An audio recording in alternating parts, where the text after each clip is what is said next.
Le Club Imo Radio J vous est présenté avec le concours de Helios Premium Immobilier, votre partenaire pour un investissement immobilier rentable et sécurisé au cœur de la Riviera Maya au Mexique. Helios Premium Immobilier par WhatsApp au +33 601 741 452. Radio J. Le Club Imo Radio J, Marc Ezrati. Bonjour à tous et bienvenue dans le Club Imo sur Radio J, votre rendez-vous quotidien dédié à l'immobilier et à l'investissement. Aujourd'hui, on va tenter de répondre à une question cruciale. Pourquoi le métier d'agent immobilier ne séduit plus du tout, séduit en tout cas de moins en moins les jeunes générations. Ce métier, autrefois perçu comme attractif, semble désormais repousser les jeunes générations. Pourquoi ?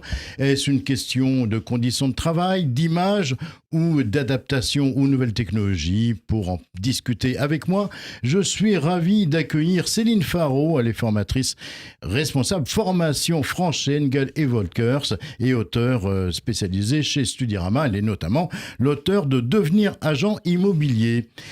J'ai aussi le plaisir de recevoir Stéphanie Usan. Elle est également formatrice en immobilier, évidemment, en immobilier. Et on a également le plaisir d'avoir avec nous Julie Douarin, également formatrice en immobilier.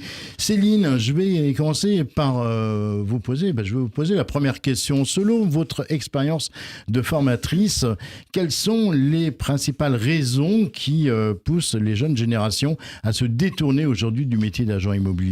Eh bien, je dirais que c'est un métier qui est quand même très complet, polyvalent. C'est pas un métier facile, donc ça peut parfois un peu effrayer.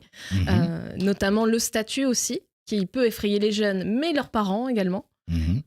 Et sur une génération aussi. Vous pensez que c'est un métier moins sécurisant qu'il n'y paraît ? Par rapport aux parents qui sont d'une génération qui prône le salariat, forcément, sur un statut d'indépendance, c'est compliqué. Stéphanie Usan, bonjour. Bonjour. La pression des objectifs et les conditions de travail sont souvent pointées du doigt. Est-ce que vous pensez que cela joue un rôle majeur dans ce désintérêt ? Effectivement, cela peut jouer un rôle majeur. La définition d'objectifs trop importants va freiner l'allant et l'entrain pour entrer dans ces métiers-là. Il faut vraiment bien définir et accompagner les jeunes avec des objectifs cohérents par rapport au marché et leurs capacités et compétences en entrant sur le marché et sur le métier. Julie, parmi les étudiants que vous suivez, que vous accompagnez, est-ce qu'il y a une réticence particulière liée à l'instabilité financière et au statut, justement, comme on parlait tout à l'heure, d'indépendant de l'agent immobilier ? N'oublions pas que c'est une génération qui a grandi avec l'immobilier, notamment sur certains médias. Il n'y a aucune réticence de la part des jeunes. Et Céline a complètement raison quand finalement elle invoque une réticence peut-être plus parentale. C'est vraiment ça, c'est vraiment la réticence des parents que vous voyez comme un frein, enfin quelque chose qui... Pour donner une idée à nos auditrices et à nos auditeurs, quand vous commencez dans ce métier, sur la commercialisation, vous n'avez pas de salaire pendant à minima 6 mois, et encore dans les bonnes années. Donc on part avec un delta de 9 mois sans rentrée d'argent, c'est un petit peu une moyenne nationale actuelle. Donc imaginez-vous à la place des parents, devoir payer un loyer, devoir subvenir aux besoins après études et se dire on n'a aucune sécurité pendant toute cette période et surtout on a aucune possibilité de se dire ça va fonctionner ou non. Donc c'est vrai que d'un point de vue parent-enfant, les émissions ont fait rentrer l'immobilier dans le cœur des Français, dans les foyers des Français. Mais on note aussi que les parents se sont énormément informés sur ce sujet et sont plutôt fébriles dès lors que leur progéniture décide de se lancer dans le milieu. Céline Faro, le manque de reconnaissance sociale du métier d'agent immobilier, est-ce que c'est un frein majeur selon vous pour attirer les jeunes ?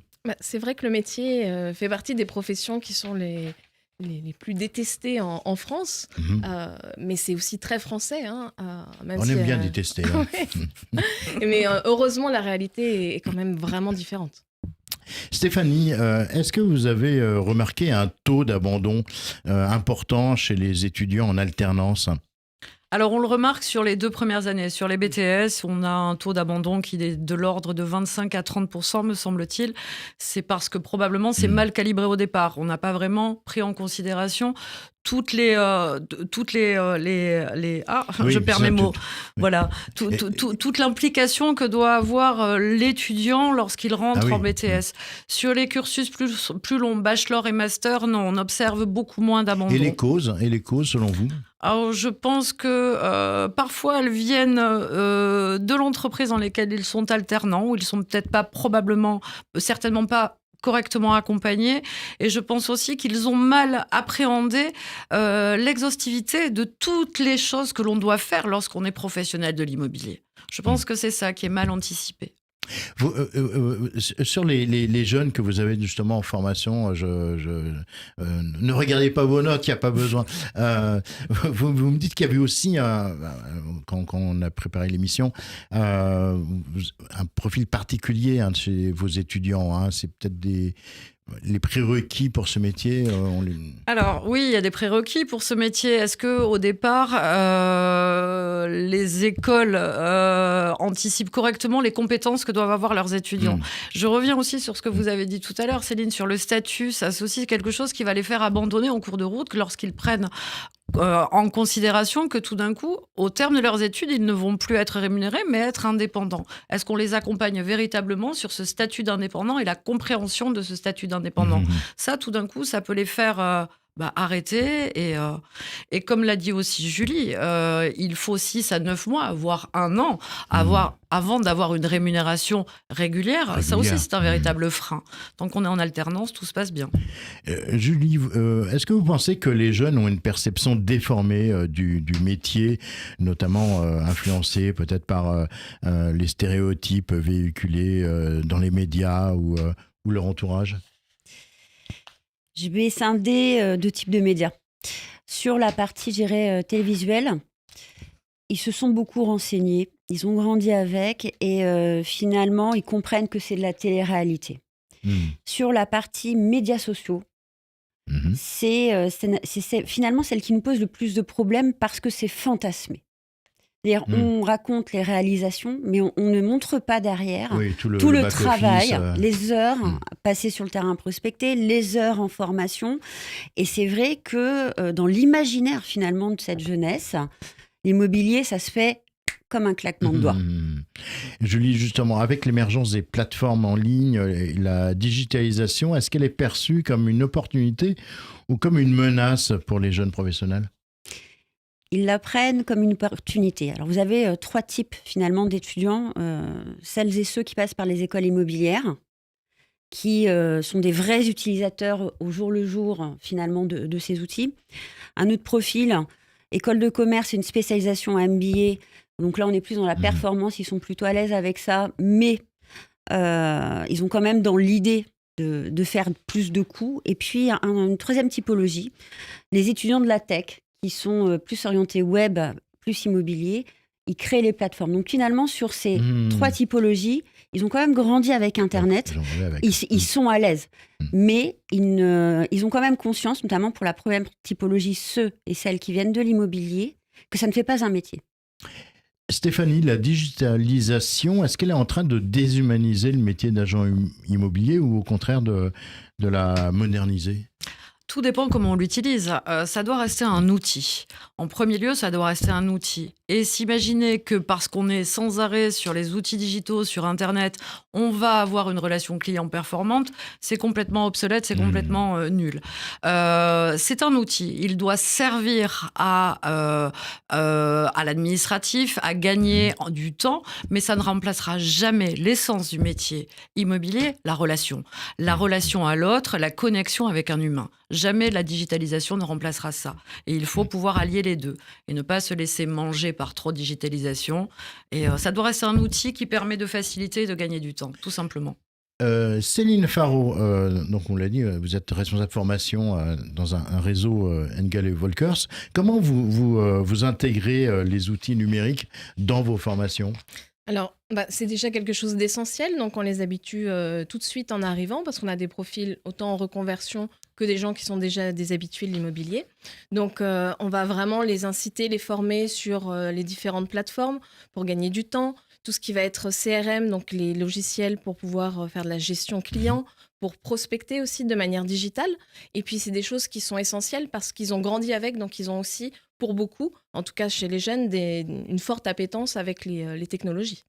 Alors, Julie, tiens, justement, l'utilisation des technologies comme les visites virtuelles, les plateformes de gestion simplifiées, qui simplifient, le travail des agents immobiliers, est-ce que c'est source de stress pour eux? C'est une question de génération.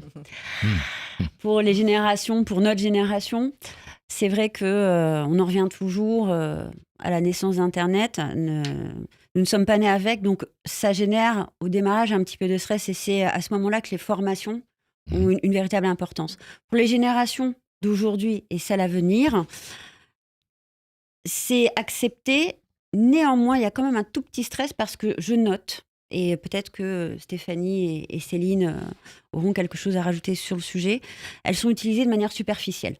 On ne va pas jusqu'au bout de la ligne. Il y a des fonctionnalités qui peuvent simplifier grandement la vie et souvent, on va à la facilité. Stéphanie, les agents immobiliers indépendants sont parfois dépassés par les nouveaux outils. Est-ce un frein pour eux J'ai envie de dire, ça va dépendre de la génération. Si on parle des jeunes, comme Julie l'a dit, et comme vous l'avez dit également Céline, ça va être un outil qui doit être bien utilisé, sur lequel on doit véritablement les former. Pour des générations qui sont plutôt de mon âge, ça peut être véritablement un frein. Est-ce que vraiment l'outil digital est là pour nous aider ou est-ce qu'il est là pour prendre trop de temps? Parce que parfois, on passe beaucoup trop de temps avec ces outils-là et on oublie l'essentiel, aller sur le terrain. Céline Faraud, à votre avis, le manque de formation aux outils digitaux, est-ce que ça peut décourager les jeunes à s'ouvrir vers ce métier, à s'orienter vers ce métier? Oui, parce que je pense qu'ils l'intègrent aujourd'hui complètement dans leur volonté. En tout cas, ils ont envie de l'utiliser au quotidien. Et à terme, si on n'est pas assez développé, performant par rapport à ça, ils pourraient s'orienter vers d'autres métiers qui l'utilisent davantage, parce que c'est clairement l'avenir.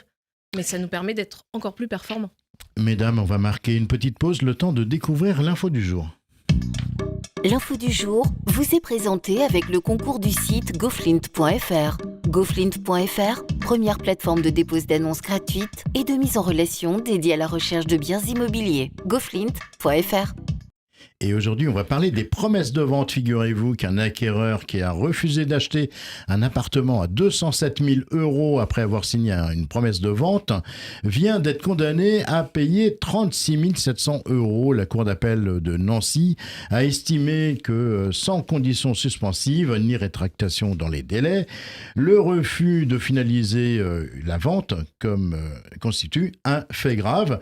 Il devra verser 20 700 € d'intérêt au vendeur et 12 000 € d'honoraires à l'agence immobilière, plus les frais de justice. Moralité, un compromis engage sérieusement avant de signer. Vérifiez bien les clauses pour éviter une facture salée. L'info du jour vous a été présentée avec le concours du site goflint.fr. Le monde de l'immobilier est une jungle. Trouvez votre nid parmi plus de 400 000 annonces quotidiennes de goflint.fr. Goflint.fr. Le Club Imo Radio J, Marc Ezrati. Et on retrouve nos invités du Club Imo aujourd'hui. Céline Faraud, formatrice chez Engel & Volkers. On est également avec Julie Doirin, formatrice en immobilier, tout comme sa collègue Stéphanie Usan, également formatrice en immobilier. Donc on est là aujourd'hui pour parler du métier d'agent immobilier qui semble attirer de moins en moins les jeunes. Alors Stéphanie, donc on va poursuivre avec vous. Pensez-vous que le statut d'indépendant est mal expliqué dans les formations et que ça décourage les jeunes une fois sur le terrain? Vous avez une demi-heure pour que je développe ce sujet? Non, clairement, oui, ce statut n'est clairement pas correctement expliqué. Il n'est même peut-être pas abordé dans le cursus d'apprentissage des jeunes professionnels de l'immobilier. Et c'est ça qui fait que les gens abandonnent ou n'y vont pas. Le statut d'indépendant doit être vraiment expliqué et doit être intégré. L'explication doit être intégrée dans les cursus. Certaines grandes écoles le font, d'autres le font moins. Et ça, c'est un véritable frein. Ce statut d'indépendant, vous l'avez dit tout à l'heure, est un vrai frein. Le statut d'indépendant, alors, dites-nous en quoi ça consiste. Alors, être indépendant, c'est déjà... c'est être... Versus salariat. Versus salariat. Ben déjà, pour moi, être indépendant, c'est être artisan de son activité. C'est-à-dire que je vais chercher mon client, je vais accompagner mon client et jusqu'au terme de la transaction, je suis là. Donc, je dois avoir des compétences techniques, juridiques, etc. Mais surtout, je dois me gérer moi-même en tant qu'entrepreneur. Et je pense que être entrepreneur, c'est un véritable métier. On doit former les jeunes à l'entrepreneuriat. Il y a des statuts qui permettent de pouvoir être plus sécurisés, comme le portage salarial. Je ne viendrai pas sur ce débat, puisqu'il peut faire polémique. Néanmoins, c'est un statut qui sécurise. Qui est plus sécurisant, qui est plus sécurisant, mais néanmoins, c'est de l'indépendance. C'est de l'indépendance également. Il faut véritablement aujourd'hui accompagner sur ce qu'est que le métier d'entrepreneur, que ce soit dans l'immobilier et j'ai envie de vous dire dans d'autres secteurs d'activité. Être entrepreneur, c'est un véritable métier. Donc on doit anticiper, prévoir, savoir que pendant 6 mois, voire 1 an, on n'a pas de rémunération. Donc il faut quand même avoir de quoi payer son loyer, ses charges, etc. C'est une véritable éducation que l'on doit aujourd'hui mettre en place dans tous les cursus de formation. Céline Faraud, les étudiants, est-ce qu'ils expriment selon vous des inquiétudes spécifiques face justement à l'incertitude de trouver un emploi stable après leur formation? Ah bah oui, ça rejoint complètement ce que vient de dire Stéphanie, c'est qu'ils s'inquiètent beaucoup pour la suite, alors qu'ils ont eu quand même un certain nombre d'années aussi pour préparer leur arrivée sur le statut. Mais c'est vrai que Pourtant, on a quand même l'impression que les jeunes aujourd'hui, ils ont envie. Ils ont envie d'entreprendre. Oui, mais ils n'ont pas forcément les moyens, en tout cas, entre avoir envie et le mettre en application, il y a aussi Donc ça veut dire que ce ne pas. serait pas forcément un problème d'éducation dans vos écoles de formation, ça serait encore avant.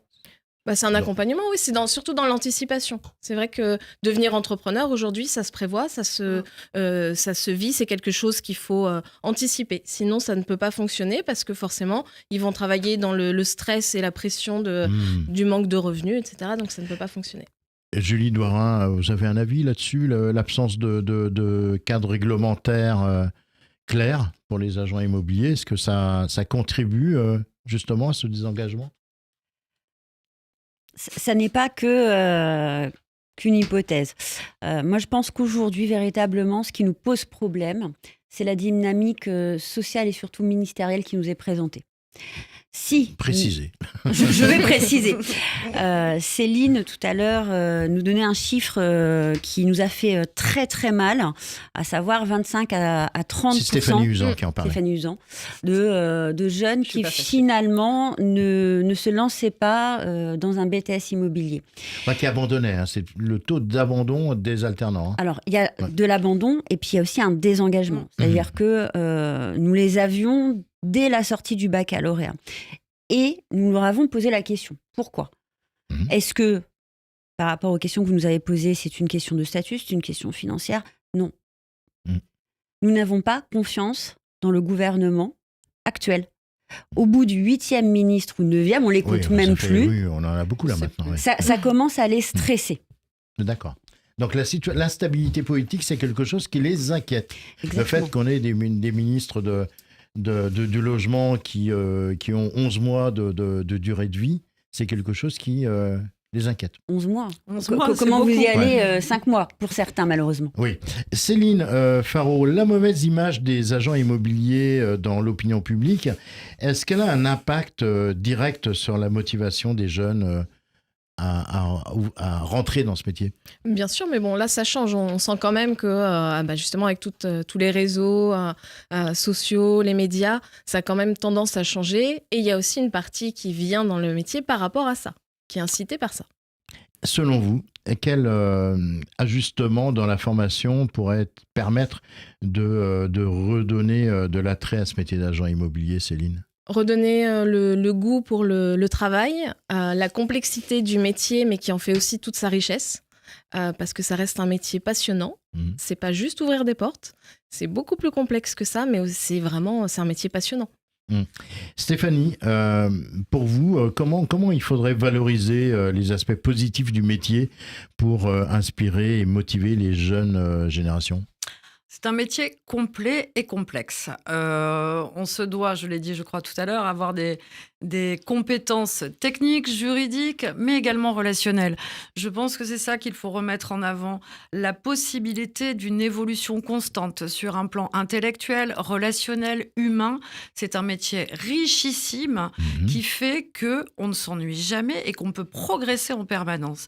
Et lorsqu'on progresse dans son activité professionnelle, on progresse humainement, on devient plus fort, plus grand, et on a plus de chances de se développer et de semer du positif dans le monde, ce qui serait quand même un peu intéressant de nos jours, je pense. Julie Doirin, quelle stratégie, selon vous, les employeurs devraient mettre en place pour mieux accompagner et fidéliser les jeunes talents ? Je souris, mais je vais vous donner ma réponse. Outre des formateurs et des formatrices qui ont les connaissances et les capacités de transmettre, moi je pense que c'est une question d'incarnation. C'est-à-dire que les nouvelles générations ont besoin de se retrouver dans des success stories, dans des visages de leur génération qui réussissent. Et ça passe par les médias sociaux, ça passe par la radio. Merci d'ailleurs d'inviter régulièrement la nouvelle génération dans votre studio. Merci. Et la télé. Ils ont besoin d'avoir des repères qui sont différents des nôtres. Céline, quelles mesures prioritaires est-ce que vous recommanderiez pour rendre le métier plus attractif et redorer leur image ? Je dirais de remettre l'humain au cœur. En parallèle de l'avancée technologique, parce que le combo des deux, c'est vraiment quelque chose de gagnant, où chacun peut vraiment avancer grandement.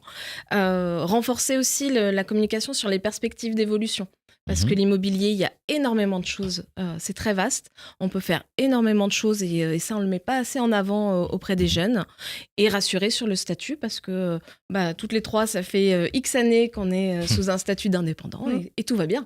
Stéphanie, le mot de la fin ? Le mot de la fin, oui, Céline l'a dit, remettre l'humain au cœur de la relation commerciale sans oublier toutes les compétences techniques, juridiques, etc. que l'on doit avoir, et se rappeler que c'est un métier juste de relations humaines et d'accompagnement sur des projets de vie, donc c'est pas rien. Eh bien, merci à toutes les trois pour les échanges riches et éclairants que nous avons eus. Je rappelle qu'on était avec vous, Stéphanie Usan, Julie Doirin et Céline Faraud. Céline Faraud, on rappelle que vous avez fait un bouquin il y a quelque temps déjà, Devenir agent immobilier, chez Studirama. Et d'ailleurs, vous préparez pour bientôt, je suis bien informé, une version... c'est ça, tout à fait. Voilà, c'est ça, une version 2 de ce bouquin qui a très, très bien marché. Voilà, le Club Imo, c'est terminé pour aujourd'hui. On revient demain sur un sujet tout aussi passionnant. Les syndics servent-ils encore à quelque chose ? Ne manquez pas ce radio, c'est demain à 16h05 sur Radio J. D'ici là, très belle fin de journée à toutes et à tous.